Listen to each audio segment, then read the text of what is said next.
fa iampita kosa ary ao anatin'ny lafim-baovao manasongadina ny sehatra ara-politika isika araka ny fepetra vaovao voarakitra ao anatin'ny didy hitsy volana nivoaka ny 12 aprily lasa teo dia tsy maintsy manao fanambaram-pananana ireo solombavambahoaka tsy irairay avy ao anatin'izay fanambaram-pananana izay moa ny fampafantarana an'ireo rehetra eo ampelantanany ilay député ao anatin'izany ny trandro ny tahiry ny fampiasam-bola ary ny mety ho fananana any ampitan-dranomasina ihany koa fanampanazavana misimisy kokoa no entina amintsika atao anatin'ity fanadihadiana iray manaraka ity.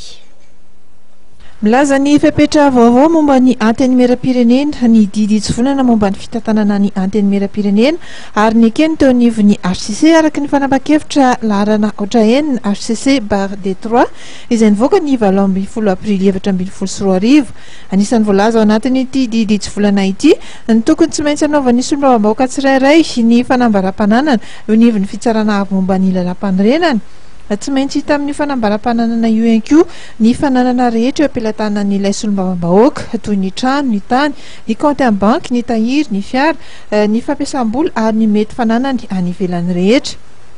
Tsy maintsy tanterahan'ny solombavambahoaka io fanambaram-pananana io ary ny tsy fanaovana izany dia tarika amin'ny fanesorana azy ireo amin'ny toerana mahasolombavambahoaka azy. Tsy maintsy manatrika ihany koa ny asa rehetra tanterahan'ny antemineram-pirenena solombavambahoaka tsirairay isy ny sazy ho an'izay mandika izany. Misy fiovana ihany koa ny fahefan'ny député ka voafetra ny sehatra afaka andraisan'izy ireo anjara.